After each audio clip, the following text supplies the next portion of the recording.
ये जब बॉलीवुड में आई तो इस पे फ्लॉप का लेबल क्यों लग गया? सुभाष घई माधुरी दीक्षित के शुगर डैडी हैं। माधुरी को इतना डिप्रेशन हो गया था कि माधुरी ने खाना पीना भी छोड़ दिया था। और माधुरी दीक्षित ये नहीं जानती थी कि अनिल कपूर मैरिड है। और जब उनको ये पता चला कि अनिल कपूर मैरिड है तो वो अनिल कपूर से विनोद खन्ना के साथ भी इनकी स्टोरी थी, वायरल हुई। माधुरी दीक्षित ने कहा कि ये सीन शुरू हुआ और विनोद खन्ना ने मेरा हाथ पकड़ लिया और विनोद खन्ना ने मेरा हाथ छोड़ा नहीं सीन खत्म होने के बाद। संजय दत्त सेट पे माधुरी दीक्षित के पीछे आई लव यू कहते हुए घूमते थे। संजय दत्त महबूब स्टूडियो गए थे अपने दोस्त के साथ और वहां पर जाकर उन्होंने राजेश खन्ना को लोग माधुरी दीक्षित पे ये इल्जाम लगाना स्टार्ट हो गए थे कि माधुरी दीक्षित एक घर तोड़ने वाली है।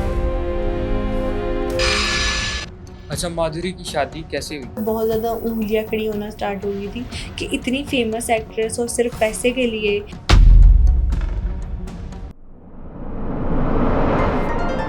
दिलविभा, क्या हाल है, कैसी हैं आप? मैं बिल्कुल ठीक ठाक। महबूब, आप कैसे हैं? मैं भी ठीक हूँ।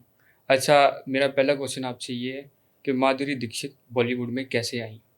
अच्छा, आपने अक्सर एक्ट्रेस और एक्टर्स के बारे में सुना होगा कि हम बॉलीवुड में आना नहीं चाहते थे, डेस्टिनी हमें ले आई। हम अपने ऐसे ही। किसी फ्रेंड के घर गए, वहाँ पर कोई डायरेक्टर बैठे हुए थे या किसी कैफे में देखा और उन्होंने कहा तुम्हारा फेस जो है वो तो बिल्कुल कैमरा के लिए बना है। माधुरी के साथ भी कुछ ऐसा ही था। लेकिन माधुरी दीक्षित के बारे में एक बात थी कि माधुरी चाहती थी कि जो उनके बाकी क्लास फेलोज करते हैं वो चीज़ मैं ना करूँ। अच्छा। माधुरी के पेरेंट्स ये चाहते थे कि माधुरी कुछ ऐसा करे जो उनके बाकी बच्चे नहीं कर रहे, क्योंकि माधुरी एक मराठी फैमिली में पैदा हुई थी और माधुरी का बताना है कि जो मराठी लोग होते हैं वो उनमें एजुकेशन का बहुत कॉन्सेप्ट होता है। वो बहुत पढ़ना लिखना, कोई डॉक्टर है, कोई इंजीनियर है, कोई आर्म फोर्सेस में है या कोई अपना बिजनेस करे बैठा है। तो माधुरी का कहना था कि मेरा एक बड़ा भाई था और 2 बड़ी बहनें थी। ठीक है। अब वो लोग पढ़ाई में बहुत ज़्यादा लाइक थे। मैं भी एक एवरेज स्टूडेंट थी अकॉर्डिंग टू माधुरी, के पढ़ाई में इस तरह नहीं था कि बिल्कुल ही जान छुड़ाती थी। लेकिन ऐसा भी नहीं था कि जो बच्चा होता है क्लास में, जो हमेशा फर्स्ट आता है, जो बच्चा बहुत खुशी-खुशी जाता है क्लास में, माधुरी बिल्कुल वैसी नहीं थी। ठीक है। माधुरी दीक्षित को डांस का बचपन से बहुत शौक था और माधुरी सिर्फ 3 साल की थी जब माधुरी को कथक क्लासेस में उनके पेरेंट्स ने डाल दिया था। ठीक अब है। हमारे यहाँ पे जब 3 साल के बच्चे को स्कूल में डाला जाता है तो हम कहते हैं यार इतना छोटा बच्चा स्कूल जा रहा है, माँ के बगैर कैसे रहेगा? लेकिन माधुरी प्रॉपर खुशी-खुशी, बल्कि माधुरी की मदर इंटरव्यूज़ में बताती है कि माधुरी को अगर किसी दिन छुट्टी करा ली जाती थी कि माधुरी कल बहुत ज़्यादा डांस प्रैक्टिस करके आई है, तो माधुरी नाराज़ हो जाती थी प्रॉपर कि मुझे डांस प्रैक्टिस के लिए क्यों नहीं आज इन्होंने भेजा। 3 साल की थी तब कथक प्रैक्टिस के लिए माधुरी को भेजा जाने लगा और ठीक है। माधुरी 7 साल की थी। तब तक माधुरी ने न्यूज़पेपर्स में उस टाइम के जो रेडियोज़ थे उसमें अपना नाम बना लिया था। हर जगह पे एक नाम आता था कि एक छोटी बच्ची है जो बहुत अच्छा डांस करती है। अब माधुरी के अंदर इस तरह से कॉन्फिडेंस आना शुरू हो गया, क्योंकि जब आपको कोई रिज़ल्ट मिल रहा होता है ना तो आपके अंदर एक रिज़ल्ट एक फ्यूल की तरह होता है, आपको ऐसे ही। एप्रिसिएशन जो मिल रही होती है। तो माधुरी को एप्रिसिएशन मिल रही थी, माधुरी को उसका मज़ा भी आ रहा था यार कि अखबारात में मेरे बारे में बातें हो रही है, रेडियो में लोग डिस्कस कर रहे हैं। माधुरी ने कहा दिल-दिल में मैंने सोच लिया था कि करूँगी तो कुछ एंटरटेनमेंट इंडस्ट्री से रिलेटेड ही करूँगी। ठीक है। माधुरी ने फिर कहा प्रॉपर मैं अपनी कथक को आगे जॉइन करूँगी और एडवांस लेवल पे लेके जाऊँगी। माधुरी 17 साल की थी। सोचिए 3 साल की थी तब से स्टार्ट किया और 17 साल की थी तब जाके प्रॉपर प्रो बन गई थी वो कथक की। ठीक है। 14 साल तक उन्होंने खूब प्रैक्टिस की। माधुरी की जो एक फ्रेंड थी वो उनका फ़िल्मी बैकग्राउंड से ताल्लुक था क्योंकि उनके पास काफ़ी पैसा था। डायरेक्टर्स, प्रोड्यूसर्स उनके घर आते जाते थे। सिर्फ डायरेक्टर्स, प्रोड्यूसर्स नहीं, पॉलिटिशियंस भी, क्योंकि आपको पता है जिसके हाथ में पैसा होता है, बड़े-बड़े ऐसे ही है। लोगों से उनका तालमेल रहता है। तो माधुरी की सिस्टर माधुरी को अपने साथ ले गई अपने दोस्त के घर। ठीक है। वहाँ पर एक फ़िल्मी डायरेक्टर भी आए हुए थे। अब वो बहुत बड़ा नाम है, उन्होंने जैसे ही माधुरी को देखा और उन्होंने माधुरी से पूछा, "क्या करती हो?" माधुरी ने कहा, "मैं कथक करती हूँ।" उन्होंने कहा, "अच्छा फ्यूचर में क्या करना चाहती हो?" माधुरी ने कहा, "मैं माइक्रोबायोलॉजिस्ट बनना चाहती हूँ।" ठीक है। अच्छा, माइक्रोबायोलॉजिस्ट बनना चाहती हो? तो उन्होंने कहा अच्छा कथक 14 सालों से कर रही हो और बनना ये चाहती हो? माधुरी ने कहा बनना तो नहीं चाहती, लेकिन अब कुछ समझ नहीं आ रहा, कोई डायरेक्शन नहीं मिल रही। उन्होंने कहा अच्छा मैं तुम्हें डायरेक्शन देता हूँ। ओके। उन्होंने कहा मैं एक फ़िल्म लॉन्च कर रहा हूँ, उसमें तुमने ऑडिशन देना है। ठीक है। माधुरी तो झटपट रेडी हो गई अपने पहली फिल्म के ऑडिशन के लिए कि यार पहला ब्रेक थ्रू, और एक्सपेक्ट भी नहीं करके आई थी, और मैंने सिर्फ इतना का डायरेक्शन समझ गया, उन्होंने कहा आओ मैं समझाता हूँ, इससे अच्छा और क्या हो सकता है। उस टाइम पे वो डायरेक्टर थे सुभाष घाई। अब सुभाष घाई का उस टाइम पे ऐसा डंका बजता था कि वो जौन सी फिल्म करेंगे वो फिल्म सुपर डुपर हिट तो जाने ही वाली है। और अच्छा। आगे चल के मैं आपको बताती हूँ कि माधुरी का सुभाष घाई के साथ जो कंट्रोवर्सी बनी थी और क्या क्या माधुरी को उस वजह से फेस भी करना पड़ा। खैर माधुरी ऑडिशन देने के लिए गई, और अब आप सोचिए एक 17-18 साल की लड़की है, फेस पे भी इनोसेंस है और फिर पैशन भी है अंदर कुछ करने का। ऐसे। माधुरी ने अपनी पूरी जी जान लगा के ऑडिशन दिया और माधुरी ठीक है। सिलेक्ट हो गई। पहली फिल्म उनको मिल गई अबुद। फिल्म तो उन्होंने की, फिल्म इतनी हिट नहीं हुई उनकी, लेकिन माधुरी का डांस जो था वो अच्छा, लोगों यहाँ को पे पसंद एक आया। क्वेश्चन है मेरा हम्म, कि ये जब बॉलीवुड में आई तो हम्म। इस पे फ्लॉप का लेबल क्यों लग गया? हाँ, ये आपने बात की। माधुरी दीक्षित जब फिल्म्स में आई सबसे पहले, तो उनके पेरेंट्स को बहुत ज़्यादा इतराज़ था कि माधुरी फिल्म्स में क्यों जा रही है। जिस तरह से माधुरी के बाकी बहन भाई पढ़ रहे हैं, ठीक है। माधुरी उस तरह से क्यों नहीं पढ़ रही। लेकिन आपको अक्सर देखा होगा आप लोगों ने, जब हमने क्रिकेटर्स की बायोपिक पढ़ी है या देखी है, तो उसमें जो क्रिकेटर्स होते हैं वो अपने पैशन को फॉलो करने के लिए अपने घर वालों से भी लड़ पड़ते हैं। इसी तरह से माधुरी ने अपने घर वालों से प्रॉपर झगड़ा किया कि मैंने जाना है फिल्म इंडस्ट्री में और मैंने जाके फिल्म्स करनी है। पेरेंट्स राजी नहीं थे कि माधुरी को फिल्म इंडस्ट्री में भेजा जाए, क्योंकि वो मराठी फैमिली थी। पेरेंट्स का ये कहना था कि माधुरी की जब एज होगी कोई 23-24 साल तो हम इसकी शादी कर देंगे। ठीक खैर है। माधुरी ने पहली फिल्म की, पहली फिल्म फ्लॉप, दूसरी फिल्म की, दूसरी फिल्म फ्लॉप, तीसरी फिल्म की, तीसरी फिल्म फ्लॉप। यानी 90s में माधुरी की 10 फिल्म फ्लॉप हुई थी एक साथ। फिर भी अच्छा। माधुरी को फिल्म पे फिल्म मिल रही थी। अब ये सवाल आता है कि यार एक नया एक्टर है, आते साथ ही उस पे फ्लॉप का लेबल लग गया, जैसे कि आपने भी कहा कि फ्लॉप ऐसे का ही है। लेबल लग गया था आते साथ ही। फिर भी उसको फिल्म पे फिल्म क्यों मिल रही है? ये कहा जाता था कि सुभाष घई माधुरी को डायरेक्टली और इनडायरेक्टली सपोर्ट करते हैं। जिस फिल्म में वो खुद माधुरी को कास्ट कर सकते हैं उसमें वो माधुरी को कहते हैं आओ ये फिल्म तुम्हारी। अच्छा। और जिस फिल्म में खुद नहीं कास्ट कर सकते उससे अपने किसी दोस्त का रेफरेंस लगवाते हैं। हम भी मीडिया में काम करते हैं, हमें पता है कि ऐसे अक्सर ही। सीट्स जो फिल होती हैं वो रेफरेंस बेसिस पर भी होती है कि यार ये वाली सीट तुम्हारे इदारे में खाली हो रही है, तो मेरी भतीजी भांजी या मेरे दोस्त की हाँ, बेटी इसको आ रख रही लो है, वहाँ पे। इसको रख लो वहाँ पे। माधुरी के साथ भी ऐसा हुआ। इवन ऑन स्क्रीन जब माधुरी मेन स्ट्रीम मीडिया पर इंटरव्यू देने के लिए आई तो उनसे पूछा गया कि आपका सुभाष घई के साथ रिलेशनशिप क्या है कि सुभाष घई आपको बैक टू बैक रेफर कर रहे हैं। तो पहले माधुरी थोड़ा सा चुप हो गई, फिर माधुरी ने कहा कि ये रिश्ता इज्जत का है। उन्होंने कहा अच्छा इज्जत के रिश्ते में आपको इतना सपोर्ट किया जा रहा है और इतना टैलेंट जो घर बैठा हुआ है उसका फिर क्या। तो माधुरी ने कहा कि मुझे रेफर तो किया जाता है, लेकिन आगे जो डायरेक्टर्स होते हैं, आगे जो प्रोड्यूसर्स होते हैं, उन्हें मुझ में कुछ तो नज़र आता है जो मुझे चांस देते हैं। शायद अभी मेरी एक्टिंग अभी नहीं चल रही, शायद अभी वो मुझे मेरी डांस की वजह से कास्ट कर रहे हैं, लेकिन एक वक्त आएगा जो मेरी एक्टिंग जो है वो भी बोलेगी। खैर ठीक है। कुछ लोग ये भी कहना शुरू हो गए कि सुभाष घई माधुरी दीक्षित के शुगर डैडी हैं। शुगर डैडी की अच्छा। कंट्रोवर्सी आजकल पाकिस्तान में भी बहुत चल रही है। तो ऐसे ही है। उस टाइम से ही आप सोच लें कि ये शुगर डैडी का लेबल जो है एंटरटेनमेंट इंडस्ट्री के साथ जुड़ा हुआ है। अच्छा। अच्छा, फिर ऐसा हुआ कि सुभाष घई मंजर आम से थोड़ा गायब हो गए, लेकिन गायब तब हुए जब माधुरी अपने करियर में पूरा सेटल डाउन हो गई थी। ठीक माधुरी है। दीक्षित ने 1-2 हिट दे दी। हिट कौन सी दी उन्होंने वो भी हम बताते हैं आपको। अच्छा, माधुरी के जो पेरेंट्स थे उसकी जल्दी शादी करना चाहते थे। यस, माधुरी दीक्षित के पेरेंट्स जब माधुरी की back to back flop film देख ली थी तो माधुरी पे कहा जाता है कि एक डिप्रेशन का फेस भी आ गया था। माधुरी खुद, अक्सर ऐसा होता है कि इंसान ना, आपने सुना होगा अक्सर लोग कहते हैं कि यार लव मैरिज करें कि अरेंज मैरिज करें, तो वो कहते हैं यार अरेंज मैरिज कर लो, अगर फ्लॉप होगी तो घर वालों पे इल्ज़ाम डाल देना। लेकिन जब अच्छा। इंसान लव मैरिज करता है तो वो कहता है यार अब अपनी पसंद से किया, भुगतना भी खुद पड़ेगा। ऐसे ही है। इसी तरह से माधुरी ने भी ऐसे अपना करियर जब खुद चूज़ किया था तो वो अपने घर वालों को बता नहीं पा रही थी कि मुझे इस करियर में कौन-कौन सी डिफ़िकल्टीज़ फ़ेस करनी पड़ी है। माधुरी को इतना डिप्रेशन हो गया था कि माधुरी ने खाना-पीना भी छोड़ दिया था और माधुरी दीक्षित उन दिनों बहुत ज़्यादा स्लिम हो गई थी। अच्छा। अब माधुरी के पेरेंट्स ने कहा कि अगर तुम्हारा करियर नहीं चल रहा, जब तुम वहाँ पे हिट फ़िल्म से नहीं दे रही, तुम तो हमें कहती थी कि मेरे अंदर बहुत टैलेंट है, सुभाष घई की जब तुम्हें रेफ़र करते हैं तुम किसी फ़िल्म कर लेती हो, लेकिन एक तो सुभाष घई के साथ तुम्हारा लेबल लग रहा है ठीक कि है। वो तुम्हारे शुगर डैडी हैं, तुम्हारी और 2 बहनें भी हैं। तो इस तरह से तो हमारे घर में लड़कियों के रिश्ते आना बंद हो जाएँगे। और दूसरी तरह ये हो कि तुम बहुत अच्छी फ़िल्म्स कर रही हो तो हम कहें कि यार हमारी बेटी इसी वजह से टिकी हुई है। रिश्तेदार भी माधुरी के जो थे उन्होंने बातें करना शुरू कर दी थी कि सुभाष घई की वजह से माधुरी दीक्षित बॉलीवुड को नहीं छोड़ रही हैं। अच्छा। और वो असर जो है माधुरी दीक्षित की बहनों पर भी आना स्टार्ट हो गया था। इसलिए पेरेंट्स चाहते थे कि माधुरी को भी घर बिठा दो और उनकी शादी कर दे। अच्छा, ये भी एक बहुत ना फनी तो नहीं, लेकिन funny and sad at the same time story है। माधुरी का एक रिश्ता आया था, और जो रिश्ता आया था वो भी एंटरटेनमेंट इंडस्ट्री से ही आया था, और उन अच्छा। लोगों ने माधुरी को एक बहुत ही वियर्ड वजह से रिजेक्ट कर दिया था। आपको भी शायद ये स्टोरी पता हो, शायद आप फर्स्ट टाइम सुन रहे हो। सिंगर है सुरेश, ठीक वो है। मराठी फिल्म्स में उन्होंने काफ़ी ज़्यादा सॉन्ग्स बनाए हैं, हिंदी फिल्म्स के लिए भी उन्होंने सॉन्ग्स बनाए हैं काफ़ी ज़्यादा। अच्छा, माधुरी दीक्षित को जो देखता है वो कहता है यार क्या डांस करती हैं, क्या प्यारी स्माइल है, क्या एक्सप्रेशन क्वीन भी ऐसे ही। माधुरी को कहा जाता है। तो अगर मतलब अक्सर जो फैंस होते हैं, जिनका सेलिब्रिटी क्रशेस होते हैं, वो कहते हैं माधुरी से एक मुलाकात मिल जाए। अब पूरा का पूरा उसके पेरेंट्स माधुरी दीक्षित का हाथ देने के लिए रेडी है सुरेश के हाथ में, लेकिन सुरेश कहते हैं मुझे माधुरी दीक्षित पसंद नहीं है। अच्छा। हाँ, और वजह पूछते हैं तो सुरेश सिंगर कहते हैं माधुरी दीक्षित बहुत ज्यादा पतली है और मैं माधुरी दीक्षित को पसंद नहीं करता। अच्छा।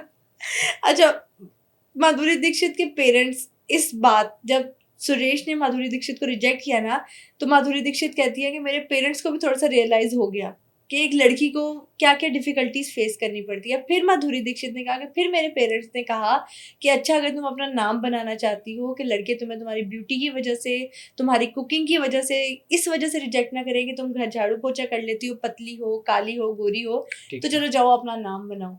अच्छा, माधुरी दीक्षित कहती है उस टाइम पे मैं बहुत ज़्यादा दुखी हुई कि मुझे पतली कह के रिजेक्ट कर दिया गया, लेकिन अब मैं सोचती हूँ कि अगर उस टाइम पे मेरा प्रपोजल एक्सेप्ट हो जाता तो आज तो मैं माधुरी दीक्षित ना होती, ऐसे ही। और ना ही आज अभी जो उनकी शादी चल रही है माधुरी दीक्षित उसमें हमें बहुत हैप्पी नजर आती हैं। उस तरह से माधुरी कहती है कि मुझे मेरे वो वाले लाइफ पार्टनर मिल पाते। तो माधुरी दीक्षित का कहना है कि एक रिजेक्शन इंसान को लाइफ में ज़रूर फेस करनी चाहिए। बल्कि माधुरी ने अभी रिसेंटली अपने एक पॉडकास्ट में भी इंटरव्यू दिया, उनसे पूछा था कि 90s के डार्क सीक्रेट्स क्या है, तो माधुरी ने कहा था 90s में जिन लोगों ने काम किया है ना, वो लोग इसीलिए आज भी उनके बारे में बातें होती है कि उन लोगों ने इतनी चीज़ें सह ली हैं जो आजकल के जो जेनजी बच्चे हैं, जेन अल्फा है, वो लोग वो ऐसे ही। चीज़ें सहते नहीं हैं। माधुरी दीक्षित का कहना था कि मोस्टली अब जो एक्टर्स आ रहे हैं, एक्ट्रेसेस आ रही हैं, वो नेपो प्रोडक्ट्स है। अब आप देख लेना, शक्ति कपूर की बेटी श्रद्धा कपूर, ऐसे आलिया ही। भट्ट, उसके बाद शनाया कपूर, उसके बाद जानवी कपूर और खुशी कपूर, फिर शाहरुख खान इब्राहिम के बेटे खान, भी हैं, क्या या नाम है? अक्षय कुमार के बेटे भी जो अक्षय हैं, कुमार उन्होंने की अब वो बीवी आए है। हैं फिल्म में। फिर अक्षय कुमार से आपने सही याद कराया कि रवीना टंडन की जो हाँ। बेटी हैं रशा, वो भी आ रही हैं फिल्म में। तो ऐसे ही। माधुरी दीक्षित यहाँ इतने बारे में राइट थी। और शाहरुख खान के बेटे भी हैं, ऐसे ही। उनका नाम आई गेस आर्यन खान, आर्यन। वो भी आर्यन खान भी है। तो माधुरी दीक्षित का कहना था कि उस टाइम पे हमें पीछे से कोई सपोर्ट नहीं होती थी। उस टाइम पे अगर रिजेक्शन फेस करनी होती थी तब भी घर आके चुपके से रोना पड़ता था। और आजकल के बच्चे जो है, पेरेंट्स की कॉल आ जाती है, ऑडिशन हो जाता है, पेरेंट्स की कॉल आ जाती है, आइटम सॉन्ग मिल जाता है, पेरेंट्स की कॉल आ जाती है, मूवी मिल जाती है, ऐसे ही। तो उनके लिए कोई चीज़ डिफ़िकल्ट नहीं है। इवन माधुरी दीक्षित ने ये भी कहा था कि पहले जब हम फ़िल्म्स करते थे तो 1 साल में हमारी 3-3 4-4 फ़िल्म्स लॉक्ड होती थी, अच्छा। और पीआर स्टंट्स का इस तरह से जो कारोबार है वो नहीं चलता था। हमने जब शाहरुख खान के बारे में बात की थी तो हमने बताया था कि शाहरुख खान ने पठान मूवी की जो टिकट्स थी वो किस तरह से ब्लैक में सेल की, और किस तरह से ऐसे पठान ही। मूवी को, जवान मूवी को हाइप मिली थी। माधुरी दीक्षित ने कहा कि उस टाइम पे ये सीन नहीं होता था। उस टाइम पे जितनी टिकट्स बिकी है, सिनेमा ने जितना बिज़नेस किया है, उतना बिज़नेस ही ऑन रिकॉर्ड आएगा और उसी बेसिस पे अगली फ़िल्म आपको मिलेगी। ख़ैर, माधुरी दीक्षित वेट करती रहीं कि मेरी अगली फ़िल्म हिट कब होगी, हिट कब होगी, हिट कब होगी। उसी दौरान माधुरी दीक्षित की फ़िल्म आई तेज़ाब अनिल कपूर के साथ, जिसका अच्छा। सॉन्ग था 1 2 3 4 5 6 7। अच्छा, वो सॉन्ग भी बहुत हिट हुआ, और ऐसे ही। माधुरी दीक्षित की जोड़ी जो अनिल कपूर के साथ थी वो भी बहुत ज़्यादा हिट हो गई। हुआ ऐसे कि माधुरी दीक्षित की जोड़ी को अनिल कपूर के साथ बहुत पसंद किया जाने लगा। उसके बाद भी माधुरी दीक्षित ने फ़िल्म की अनिल कपूर के साथ, बेटा फ़िल्म भी थी उनकी। अच्छा, फ़िल्म जब उन्होंने बेटा फ़िल्म की और ये वाली तेज़ाब फ़िल्म की, तो उन दिनों अनिल कपूर मैरिड थे। एक कंट्रोवर्सी ये सामने आई थी कि माधुरी दीक्षित अनिल कपूर को बहुत ज़्यादा लाइक करना स्टार्ट कर गई हैं, अच्छा। लेकिन माधुरी दीक्षित ये नहीं जानती थी कि अनिल कपूर मैरिड है। और जब उनको ये पता चला कि अनिल कपूर मैरिड है, तो वो अनिल कपूर से खफ़ा भी हो गई थी। येस, उन्होंने कहा कि तुमने मुझे क्यों नहीं बताया? अच्छा। क्योंकि अक्सर ऐसा होता है कि जब आपको कोई पसंद करता होता है, तो उसके जेस्चर्स से आपको मालूम तो हो जाता है कि आप मतलब अगले के दिल में क्या है। जब हाँ, हमें कोई ऐसे ही है। लाइक, चाहे लड़का हो चाहे लड़की हो, वो थोड़ा-सा गेस कर लेता है कि अगला हमें लाइक करता है। तो हाँ। माधुरी का यही एतराज़ था ऐसे कि ही। अनिल, जब तुम्हें पता चल गया था कि मैं तुम्हें लाइक करती हूँ, तब तुमने मुझे क्यों नहीं बताया? उसके बाद आपने देखा होगा कि कोई अनिल कपूर के साथ उन्होंने एक लंबे अरसे तक फिर कोई भी फ़िल्म नहीं की। अनिल कपूर के साथ वो इवन एक अवार्ड शो में आई थी, जिसके बाद जो जज वहाँ पे बैठे हुए थे सारे, उन्होंने सवाल किया कि तुम दोनों की जोड़ी तो सुपर डुपर हिट थी, तुम दोनों ने काम करना क्यों? तो अनिल कपूर ने कहा था इसका जवाब माधुरी देगी। तो माधुरी दीक्षित ने कहा कि उसका जवाब तो अनिल मैं तुम्हें उसी टाइम दे चुकी थी। अच्छा, विनोद खन्ना के साथ भी इनकी स्टोरी थी, वायरल हुई। यस, विनोद खन्ना के साथ जो उनकी कंट्रोवर्सी बनी थी उस पे तो पूरे बॉलीवुड में एक हलचल मच गई थी। हुआ ऐसे था कि माधुरी दीक्षित की एज थी उस टाइम पे 21-22 और एक लाइन हमने अक्सर बात की है कि बेगर्स कांट बी चूजर्स, और वो अक्सर लोग हम एक्टर्स के बारे में ही सुनते हैं कि जौन सी ऐसे फिल्म ही। आपको मिलेगी आपको करनी पड़ती है अगर आपके पास बहुत ज़्यादा ऑफर्स नहीं है। अक्सर एक्टर्स या एक्ट्रेसेस होते हैं उनके पास लिमिटेड ऑफर आती है, एक फिल्म आ गई, अब उनके पास चॉइस यही है क्योंकि जो दिखता है वो बिकता है। ऐसे जब तक वो फिल्म करेंगे तब तक वो स्क्रीन पे नजर आएंगे।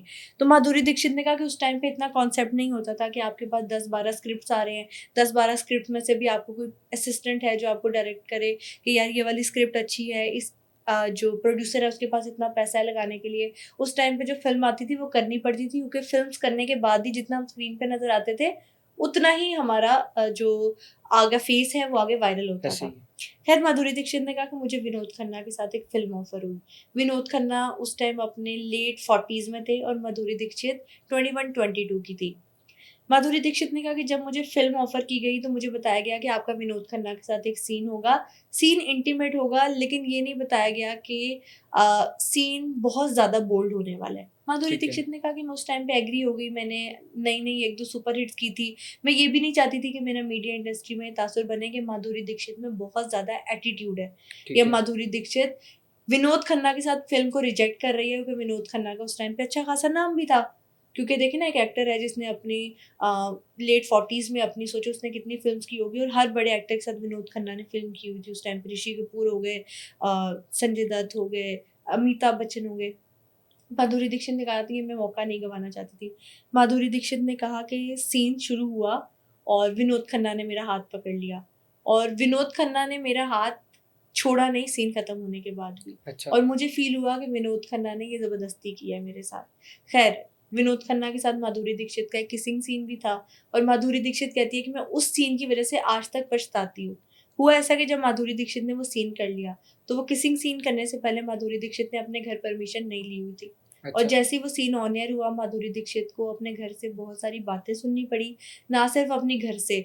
जब वो सीन ऑन एयर हुआ तो विनोद खन्ना को तो सब कहना स्टार्ट हो गए कि विनोद खन्ना अभी भी इतने पॉपुलर हैं यंग गर्ल्स में कि एक 21-22 साल की जो हीरोइन है, विनोद खन्ना के साथ एक बोल्ड सीन करने को रेडी है। लेकिन ऑपोज़िट डायरेक्शन में माधुरी दीक्षित को बहुत सारी बातें सुननी पड़ी कि तुम्हें क्या ज़रूरत पेश आ गई थी? अब तुम्हारी कोई फ़िल्म हिट नहीं जा रही तो तुम इस तरह से अपनी फ़िल्म हिट करवाना चाह रही हो विनोद खन्ना के साथ ऐसे बोल्ड सीन्स करके। इवन ठीक के है। माधुरी दीक्षित ने आजा नच ले जो सीज़न डांसिंग शो है उसमें आई थी तो उनसे पूछा गया था कि आपकी एक मिस्टेक क्या है? माधुरी दीक्षित ने बताया था कि विनोद खन्ना के साथ जो मैंने सीन किया था, वो मेरे करियर की बहुत बड़ी गलती है। अब आप वो देख लेना, वो बिल्कुल ऐसे ही होगा कि अभी आजकल के दौर में अगर एक लड़की सिगरेट पीती है, तो कहा जाता है उसका करैक्टर खराब है। लेकिन ऐसे अगर ही। लड़का सिगरेट पीता है तो हम लोग ये लेबल लगा देते हैं कि यार तुम्हारे गुर्दे खराब हो जाएँगे। ऐसे ही। दोनों को इक्वालिटी करैक्टर के बेसिस पे या कुछ ऐसी सेंटिमेंट्स हैं जो हर्ट हो जाते हैं लोगों के, उस तरह से नहीं दी जाती।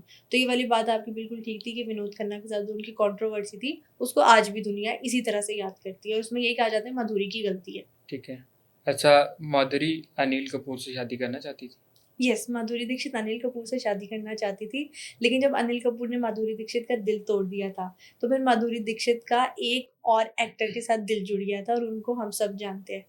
माधुरी दीक्षित ने देखा है पहली बार साजन की आँखों में प्यार, जब साजन की थी ना, तो संजय दत्त के साथ, तो ऐसे उन दिनों माधुरी दीक्षित संजय दत्त के साथ बहुत ज़्यादा अटैच हो गई थी। अब उस टाइम पे ना संजय दत्त की ऋचा के साथ ऑलरेडी शादी हो गई थी। अब संजय दत्त ने जो संजू मूवी बनी है जिसमें अनुष्का शर्मा संजय दत्त से पूछती हैं कि आपके आज तक कितनी लड़कियों के साथ अफेयर रह चुके हैं? तो संजय दत्त कहते हैं टोटल याद तो नहीं है लेकिन अकॉर्डिंग टू संजय दत्त वो 308 लड़कियों को डेट ऐसे कर ही है। चुके हैं। 308 लड़कियाँ और उनमें से एक माधुरी दीक्षित भी थी। अच्छा, एक राइटर है, उनका नाम आई गेस यास्मीन करके कुछ है उनका नेम, उन्होंने ठीक अपनी है। एक बुक लिखी थी जिसमें संजय दत्त के बारे में उन्होंने लिखा था कि संजय दत्त सेट पे माधुरी दीक्षित के पीछे आई लव यू कहते हुए घूमते थे और अच्छा। माधुरी दीक्षित उनको उस टाइम पे लिफ्ट नहीं करवाती होती थी कि संजय दत्त तुम मैरिड हो और मैं तुमसे शादी नहीं करना चाहती। खैर संजय दत्त कहते थे कि मुझे तुमसे सच्चा प्यार हो गया और माधुरी मैं तुमसे एक दूसरी शादी करना चाहता हूँ। अच्छा। हुआ ऐसे कि माधुरी, एक लड़की की थोड़ी-सी नेचर होती है कि मतलब जब एक लड़का उसको बहुत ज़्यादा यकीन दिलाए कि मैं तुमसे प्यार करता हूँ, तो उसको कहीं न कहीं थोड़ा-सा यकीन आना स्टार्ट हो जाता है। ऐसे ही। माधुरी दीक्षित भी संजय दत्त की बातों में आ गई। उन्होंने कहा कि मैं ऋचा से तो प्यार करता ही हूँ, लेकिन मैं तुमसे शादी करना चाहता हूँ। जब मेरी ऋचा से शादी हुई तो उस टाइम पे बहुत इमोशनल था। इमोशनल क्यों था वो भी थोड़ा-सा हम बता देते हैं। हुआ ऐसा था कि जब संजय दत्त नए-नए बॉलीवुड इंडस्ट्री में आए तो उनकी पहली फ़िल्म आई थी टीना के साथ, टीना मुनीम के साथ। अब टीना मुनीम के साथ उस टाइम पे उनकी अफ़ेयर्स की खबरें आना स्टार्ट हो गई। ये भी खबरें आना स्टार्ट हो गई कि संजय दत्त टीना मुनीम से शादी करने के लिए एनी टाइम रेडी हैं। लेकिन ऐसा हुआ कि टीना मुनीम ने संजय दत्त को धोखा दे दिया था। ठीक है। उन्होंने राजेश खन्ना के साथ दोस्ती कर ली थी। लेकिन ये कन्फर्म नहीं था संजय दत्त को। संजय दत्त कहते थे कि जिस दिन मुझे पता चल गया कि टीना मुनीम ने राजेश खन्ना से दोस्ती कर लिया, उस दिन मैं ना टीना को छोड़ूँगा, ना राजेश खन्ना को छोड़ूँगा। अच्छा। खैर ये भी हुआ था कि संजय दत्त महबूब स्टूडियो गए थे अपने दोस्त के साथ और वहाँ पर जाकर उन्होंने राजेश खन्ना को अच्छी खासी सुनाई थी कि तुमने टीना को मेरे से क्यों छीन लिया है। तो आगे से राजेश खन्ना का ये रिप्लाई आया था कि टीना खुद मेरे साथ आना चाहती थी, इसमें मेरी कोई गलती नहीं है। हाँ, ठीक जब है। लड़का लड़की राज़ी तो क्या कर लेगा काज़ी। ऐसे वो ही। उसी टाइम पे खुद रेडी थी। खैर जब उन्हीं दिनों नरगिस दत्त की डेथ भी हो गई थी, तो संजय दत्त अपनी माँ से बहुत ज़्यादा अटैच थे। हमने संजू मूवी में भी देखा, बल्कि वो जो कर हर मैदान फ़तेह है, वो सॉन्ग पूरा संजय दत्त और संजय दत्त की मदर को उन्होंने बनाया हुआ है, जिसमें मनीषा कोइराला आती है कि संजय दत्त अपनी मदर से बहुत अटैच होते हैं, फिर उनको सब छोड़ देते हैं। जो सब छोड़ देते हैं, वो असल में उनको उन दिनों टीना मुनीम ने छोड़ा था। अच्छा। और संजय दत्त उस टाइम पे इतने इंटरव्यूज़ दे चुके थे कि मेरी माँ के छोड़ने के बाद अगर मेरी लाइफ़ में कोई है तो टीना मुनीम है। जब टीना मुनीम चली गई फिर माधुरी दीक्षित की एंट्री हुई। तो संजय दत्त माधुरी दीक्षित में टीना मुनीम का जो खोया हुआ प्यार था वो ढूँढना शुरू हो गए थे। ख़ैर संजय दत्त के साथ एक और भी उस टाइम पे कंट्रोवर्सी होना स्टार्ट हो गई थी। हुआ ये था कि संजय दत्त की वाइफ़ को उन दिनों कैंसर डायग्नोज़ हो गया। वो आउट ऑफ कंट्री चली गई अपना इलाज करवाने के लिए। मूवी में दिखाया हुआ है ये यस, सीन। हाँ, वो उस टाइम पे आउट ऑफ कंट्री चली गई और लोग माधुरी दीक्षित पे ये इल्ज़ाम लगाना स्टार्ट हो गए थे कि माधुरी दीक्षित एक घर तोड़ने वाली है, कि संजय दत्त की वाइफ़ बीमार है, उनका बाहर कैंसर का इलाज चल रहा है और माधुरी दीक्षित यहाँ संजय दत्त को अपनी बातों में फँसाए बैठी है। खैर according to Madhuri Dixit and Sanjay Dutt एक जर्नलिस्ट है इंडिया की, उनका नाम है पूनम। उन्होंने क्योंकि जिस तरह से हम पाकिस्तानी जर्नलिस्ट हैं, तो हमें पाकिस्तान की कुछ इनसाइट्स होती हैं। ऐसे ही। जो इंडियन जर्नलिस्ट है उन्होंने बताया कि माधुरी और संजय उस टाइम पे बिल्कुल शादी के लिए रेडी थे, अगर बॉम्बे 1993 के अटैक्स ना होते। ठीक है। जब वो अटैक हुए तो हम सबको पता है कि संजय दत्त का नाम भी आया था नेम उस आया टाइम था पे उसमें। दाऊद इब्राहिम के साथ। तो माधुरी दीक्षित को माधुरी दीक्षित के फादर ने समझाया फिर कि तुम ऐसे बंदे से शादी करना चाहती हो जिसका नाम अंडरवर्ल्ड के साथ जुड़ा हुआ है। तुम सोचो तुम्हारी फैमिली का क्या बनेगा? तुमने अपनी लाइफ में कितना डिप्रेशन देखा है। तुम्हारी पहले फ़िल्म्स हिट नहीं गई और अब जाकर जब तुम्हारी फ़िल्म्स हिट होना स्टार्ट हो गई है, तो तुम अपने ऊपर एक लेबल ऐसा लगवाना चाहती हो कि तुम घर तोड़ने वाली हो और घर तोड़ने वाली भी किस बंदे की हो, जिसका नाम अटैक्स में आ रहा है, टेररिस्ट अटैक में आ रहा है। ऐसे ही। तो लोग कहते हैं कि माधुरी दीक्षित को उस टाइम पे फिर समझ आ गई थी और माधुरी दीक्षित उस टाइम पे फिर संजय दत्त से पीछे हो गई थी। लेकिन उस टाइम पे फिर संजय दत्त ने भी अपना दिल सँभालने के लिए कहते हैं ना कि भूल जाएगा एक्स अगर मस्त होगा नेक्स्ट। तो संजय दत्त ने भी उस टाइम पे उसके बाद रेखा से दोस्ती कर ली थी और रेखा के साथ संजय दत्त की दोस्ती के अच्छे खासे र्यूमर्स आना शुरू हो गए थे। इवन न्यूज़पेपर में संजय दत्त और रेखा की एक शादी की तस्वीर भी आई थी। तो लोगों ठीक ने है। रेखा और संजय दत्त से सवाल करना स्टार्ट हो गए, तो उस टाइम पे उन्होंने नो कमेंट्स कह के मामले को दबा दिया था। बहुत बाद में जाके रेखा ने कहा कि मेरी उस टाइम पे संजय दत्त से दोस्ती ज़रूर थी और रेखा ने एडमिट भी किया था कि उस टाइम पे मेरा संजय दत्त के साथ अफ़ेयर था। और वो अफ़ेयर क्यों था? जब मीडिया ने पूछा कि आप तो हमें लगता था कि आज तक सिर्फ़ अमिताभ बच्चन से प्यार करती हो और अमिताभ के नाम का सिंदूर लगाती हो। तो रेखा ने कहा कि जब अमिताभ बच्चन ने शादी कर ली थी, तो मैंने अमिताभ बच्चन को जेलस करने के लिए संजय दत्त से दोस्ती की थी। ये सारा मामला हुआ था। यानी अगर टेररिस्ट अटैक ना होता तो आज शायद माधुरी दीक्षित हमें संजय दत्त की सेकंड वाइफ के तौर पे नज़र आ नज़र रही आती। होती थी। ख़ैर रेखा के साथ जो उनकी कंट्रोवर्सी चली, फिर संजय दत्त, आपने ये सवाल किया था कि क्या माधुरी दीक्षित अनिल कपूर से शादी करना चाहती थी? तो उसका जवाब मुझे अब याद आया कि एक दफ़ा अनिल कपूर की वाइफ भी जब वो माधुरी दीक्षित के साथ शूटिंग कर रहे थे तो सेट पे आ गई थी। अच्छा। तो उन्होंने पूछा अनिल कपूर ने कि तुम सेट पर क्यों आई हो?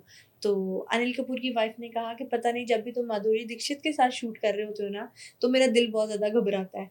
तो उन्होंने कहा कि मैं तो डेली शूट पे जाता हूँ, तो तुम्हें ऐसा क्यों लगता है? उन्होंने कहा पता नहीं, जब तुम किसी और एक्ट्रेस के साथ शूट कर रहे होते हो ना, तब मुझे कुछ एंजाइटी नहीं होती या कोई इनसिक्योरिटी नहीं होती, लेकिन ऐसे जब तुम माधुरी दीक्षित के साथ शूट कर रहे होते हो ना, तो मुझे बहुत ज़्यादा एंजाइटी होने लग जाती है। गॉड नोज क्या वजह, लेकिन ऐसा होता ज़रूर है मेरे साथ।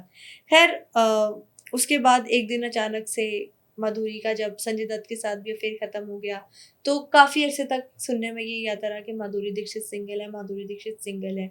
शायद वो संजय दत्त से मूव ऑन होने की कोशिश कर रही थी, फिर उनका किसी भी बॉलीवुड के बंदे के साथ नाम नहीं जुड़ा था। एक दिन अचानक से न्यूज़ आती है कि माधुरी दीक्षित की एक फॉरेन सर्जन है, उनसे शादी हो गई शादी है। हो गई। अब डॉक्टर नैने उनके बारे में कैसे पता चलेगा कि ना उनका कोई बॉलीवुड से रिलेशन है। हम ये भी सोच सकते हैं कि हो सकता है माधुरी दीक्षित इतनी फेमस एक्ट्रेस है और वो अमेरिका में सर्जन है, उन्होंने माधुरी को देखा होगा, माधुरी को प्रपोज़ल भेजा होगा। अच्छा, माधुरी की शादी कैसे हुई? अच्छा, माधुरी दीक्षित की शादी कैसे हुई, अगर हम लोग वैसे आम ऑडियंस के तौर पे अगर सुने, तो ऐसा ही लगता है ना कि जो माधुरी दीक्षित के हस्बैंड है डॉक्टर नैने, वो अमेरिका में सर्जन है, और सुनने में तो ऐसा लगता होगा कि यार उन्होंने माधुरी दीक्षित को फिल्म्स में देखा होगा और वो स्टेबल थे उस टाइम पे, काफ़ी अमेरिका में सेटल थे, तो उन्होंने माधुरी के पेरेंट्स को प्रपोज़ल भेजा होगा और माधुरी के पेरेंट्स ने हाँ कर दी होगी, क्योंकि हर पेरेंट्स चाहते हैं कि उनकी बेटी एक अच्छे वेल सेटल्ड और एक डिसेंट लड़के के घर पे जाए। लेकिन हुआ ऐसा नहीं था। माधुरी दीक्षित माधुरी दीक्षित के हस्बैंड को ये पता ही नहीं था कि वो एक एक्ट्रेस है। अच्छा, यस, उन्हें तब पता चला कि माधुरी इतनी फेमस एक्ट्रेस है जब उन्होंने अपने रिसेप्शन पे राजेश खन्ना को देखा, उन्होंने अमिताभ बच्चन को देखा, बड़े-बड़े सलमान खान को देखा, शाहरुख खान को देखा, बड़े-बड़े एक्टर्स को जब उन्होंने रिसेप्शन पे देखा, तो उन्होंने अपने दोस्त से पूछा, उन्होंने कहा ये तो पूरा बॉलीवुड आया हुआ है। अच्छा, उन्होंने कहा तुम्हारी वाइफ खुद इतनी बड़ी एक्ट्रेस है, तो उन्होंने कहा मुझे लगता था छोटे-मोटे रोल करती होगी।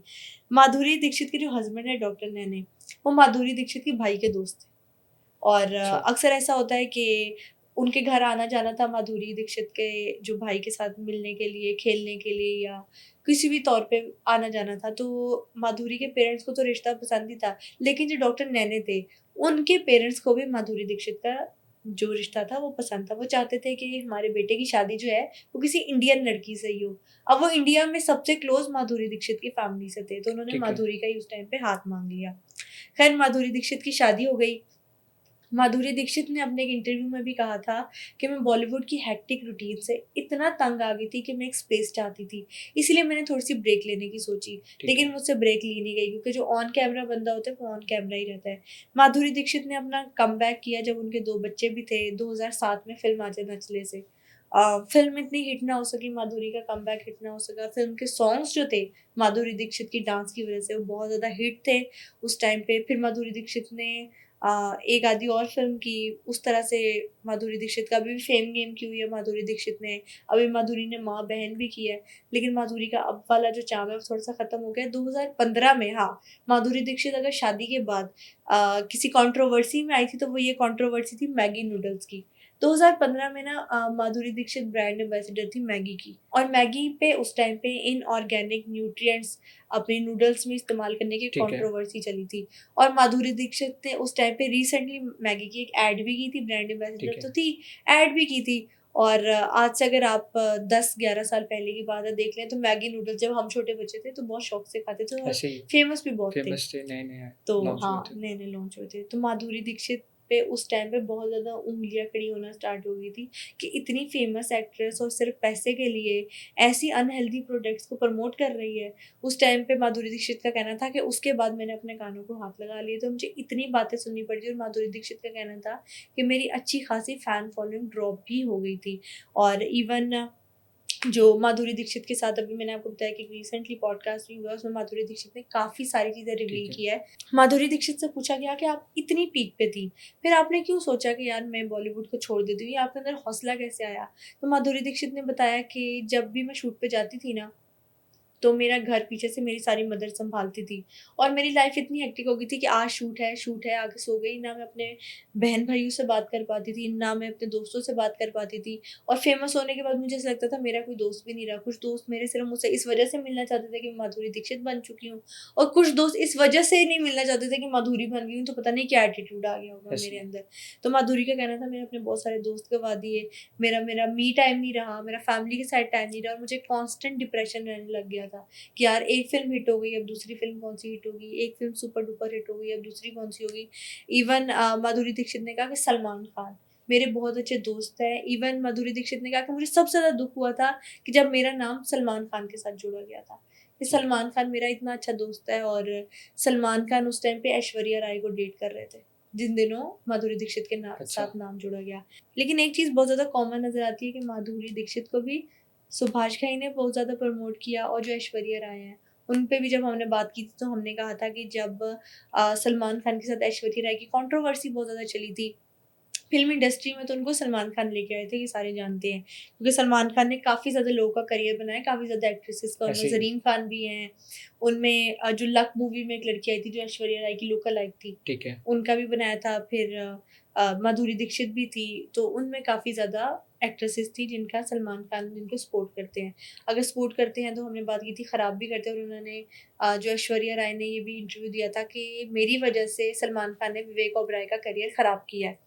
तो उन्होंने कहा कि मुझे सबसे ज़्यादा दुःख हुआ कि उस टाइम पे मेरा नाम जोड़ा जा रहा था सलमान खान के साथ और सुभाष घई के साथ, ठीक है। और उन्हीं दिनों सलमान खान ऐश्वर्या राय को डेट कर रहे थे, और ऐश्वर्या राय की कंट्रोवर्सी जोड़ दी गई सुभाष घई के साथ। अच्छा। तो उन्होंने कहा कि जब भी मैं कोई कंट्रोवर्सी सुनती थी ना, तो मैं फ़ील करूँ या ना करूँ, मेरे सबकॉन्शियस माइंड में वो कंट्रोवर्सी रहती थी। तो मैंने सोचा कि मैं कुछ टाइम पे ब्रेक लूँगी, और ब्रेक लेने के बाद मैं भी अपनी फैमिली बनाऊँगी। फैमिली बनाने के बाद फिर मैं देखूँगी कि यार अगर मुझे करियर में स्पेस मिल सकी तो फिर मिल गई। लेकिन माधुरी दीक्षित ने कहा कि शादी के कुछ अरसे बाद ही फिर मैं कैमरा को मिस करने लग गई थी, और फिर मैंने काफ़ी ज़्यादा ट्राई भी की। माधुरी दीक्षित ने कहा एक चीज़ की मुझे सबसे ज़्यादा खुशी हुई थी कि जब मैंने रणबीर कपूर के साथ सॉन्ग किया था घाघरा, क्योंकि ठीक उस है। टाइम पे मेरी उस टाइम पे फ़िल्म तो हिट नहीं हो रही थी कोई भी, और आई गेस ये 2008-9 के बाद की बात है जब ये जवानी है दीवानी आई है। ऐसे ही। तो उस टाइम पे मधुरी ने कहा जब मेरा सॉन्ग घाघरा आया ना, तो उस टाइम पे फिर मुझे एक हाइप मिली। तो मैंने कहा बस जो मेरा कमबैक था ना वो इसी सॉन्ग से हो गया, अगर किसी मूवी से नहीं हुआ तो चलो इस सॉन्ग से ही मेरा कमबैक हो चुका है। तो माधुरी दीक्षित से ये भी पूछा गया था इवन कि आप अपने बेटों में से चाहती हैं, बहुत सारे एक्टर्स हैं, बहुत सारी एक्ट्रेसेस हैं जो अपने बच्चों को लॉन्च कर रहे हैं, आपके बच्चे भी अब बड़े हो गए हैं, तो आप ये चाहेंगी कि माँ का जो हाथ है वो अपने बच्चों के सर पे हो? तो माधुरी दीक्षित ने कहा था कि इसका जवाब मैं आपको फ़िल्म फेम गेम से दूँगी, और फ़िल्म फेम गेम हमने देखी है जिसमें माधुरी दीक्षित एक्ट्रेस दिखाई हुई हैं, और उनकी एक बेटी भी होती है। अब उनकी बेटी होती है तो वो भी माधुरी दीक्षित की तरह ही फ़ेमस होना चाहती है, लेकिन वो माधुरी दीक्षित की तरह फ़ेमस हो नहीं पा रही होती, क्योंकि सब उन पे लेबल लगाते हैं कि माँ तो इतनी अच्छी एक्ट्रेस है, तो फिर बेटी का क्या बेटी को पता? कुछ आता ही नहीं है। हाँ, बेटी को तो आता ही नहीं। हमने यही सेम केस में देखा था ना जब अमिताभ बच्चन के साथ हुआ था, कि अमिताभ बच्चन जो मूवी करते थे टिल नाउ वो हिट जाती है, ऐसे ही। और अभिषेक बच्चन को बातें सुननी पड़ती है कि बाप इतना हिट, वाइफ इतनी हिट, माँ हिट और बेटा फ्लॉप। तो मुझे उसमें लगता है कि अभिषेक बच्चन शायद अपना फुल पोटेंशियल उस वजह से भी शो नहीं कर सके, क्योंकि ऑडियंस की तरफ से जजमेंट बहुत थी कि यार कंपैरिजन बहुत ज़्यादा था उनकी अपनी ही फैमिली के साथ, ऐसे बाहर के ही। आउटसाइडर से उनका क्या ही होना था। तो उसी तरह से माधुरी दीक्षित ने कहा मैं नहीं चाहती कि मेरे बच्चे इस फील्ड में आए, मैं ये भी नहीं चाहती कि मेरे बच्चे अपनी फादर वाली फील्ड में जाए, क्योंकि मैं ये चाहती हूँ कि मेरे बच्चे अपने आप पे कुछ बने ताकि उनका आपस में भी कंपैरिजन ना हो, मेरे साथ भी कंपैरिजन ना हो, और मेरे हस्बैंड के साथ भी ठीक कंपैरिजन है। ना हो। इवन अब माधुरी दीक्षित ने इंडिया सेटल डाउन होने की, अभी जब रिसेंटली उन्होंने एक इंटरव्यू दिया तो उन्होंने कहा कि अब मैं इंडिया को बहुत मिस करती हूँ, तो अब मैं सोचती हूँ कि मैं इंडिया के सेटल डाउन हो जाऊँ। और माधुरी दीक्षित ने गुड न्यूज़ भी दी थी कि अब शायद मैं फ़िल्म्स में आऊँ या ना आऊँ, मैं फ़िल्म्स बनाने के बारे में ज़रूर सोची हूँ। ठीक है। तो माधुरी दीक्षित अगर हमें एक एक्ट्रेस की तरह अगर नहीं भी नज़र आती, तो हम ये सोच सकते हैं कि माधुरी दीक्षित हमें अब फ़िल्म्स बनाती हुई तो ज़रूर नज़र आएँगी। तो माधुरी दीक्षित का बॉलीवुड से हमें कुछ ना कुछ कनेक्शन आने वाले टाइम में भी नज़र आता दिखाई देगा। आई होप कि ये पॉडकास्ट आपको पसंद आया होगा। मिलते हैं एक नई एपिसोड के साथ।